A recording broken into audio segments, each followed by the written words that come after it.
Par contre,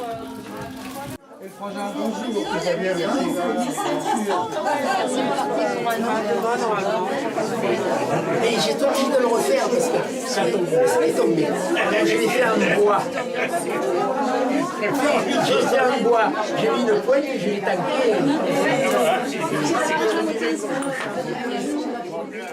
Une monnaie crétoise qui a 25 siècles.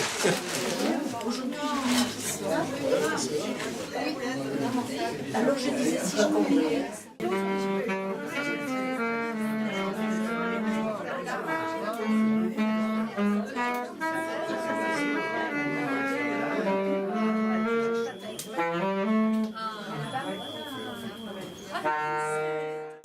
Depuis fin janvier, maintenant,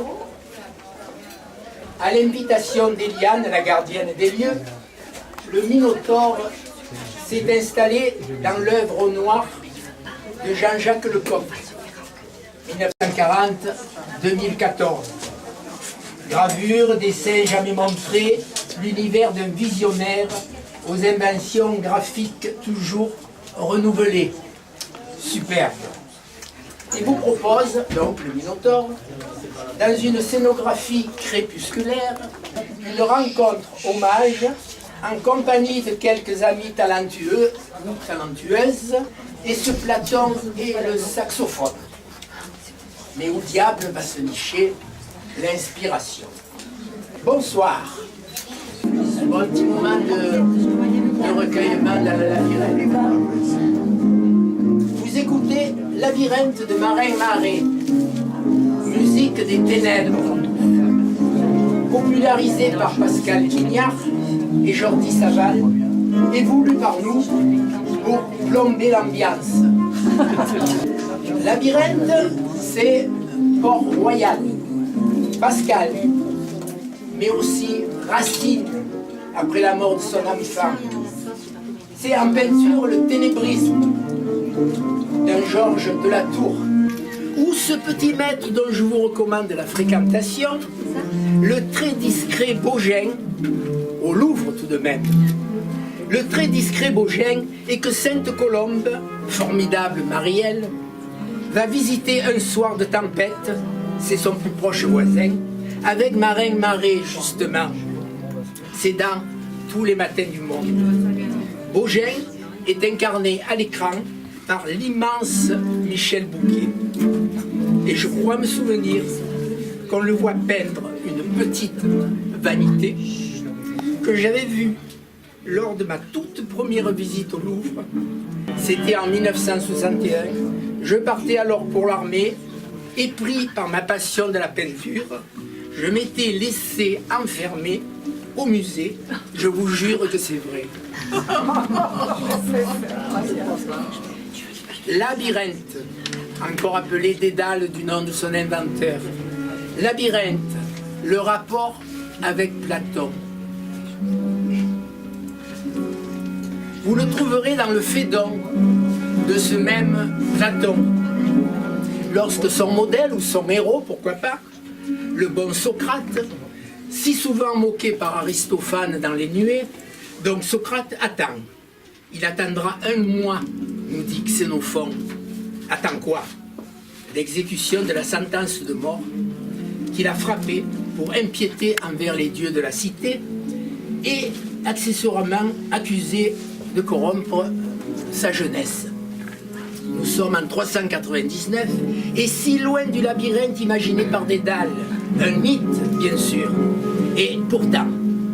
Et le saxo, allez-vous me dire?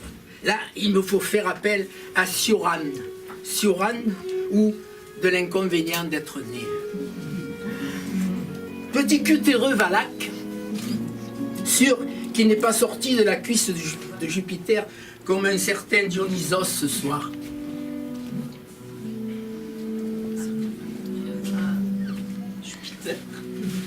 Et où pessimisme, scepticisme, cynisme et nihilisme vous isme bientôt une légende, un mythe. C'est lui qui a écrit cette phrase trouvée dans les toilettes du théâtre du Rond-Point à Paris et que je vous restitue en l'esprit, faute d'en avoir retenu la forme. Qu'on peut, dans la vie, peut-être se passer de Platon, mais pas d'un saxophone. Sa façon à lui, une fois entré en France, en 1946 je crois, de s'éloigner des idées pures, de tout idéalisme, car dit-il, et ça c'est pour nous, il ne s'agit pas ou plus de comprendre ou de savoir, mais de sentir. Un peu comme l'expo nous y invite ce soir. Avant de vous plonger dans les affres du labyrinthe, vous trouverez la liste des œuvres exposées avec leurs titres sans les traditionnelles indications de prix. Mais si vraiment une personne, plusieurs bien sûr, tombe raide amoureuse de nos petites vanités ici exposées, qu'elle se manifeste, nous saurons, Eliane et moi, être compréhensifs. Par exemple, avec ce livre d'artiste, dans l'entrée, n'ayons pas peur des mots. Il y en a tout juste 10 exemplaires, entièrement faits main. Ça, c'est plutôt rare. Réalisé à partir d'un texte devenu emblématique, en tout cas pour moi, Ariane, ma sœur, mon amour. Nous n'étions que des garçons à la maison, prolo macho, et donc. Ce texte de Françoise, ce texte, vous allez devoir l'arracher au prix de 30 € l'exemplaire. Quand on aime, on ne compte pas. Ce même texte, et ça c'est important, va faire l'objet d'un joli petit spectacle en fin de soirée, court, très court.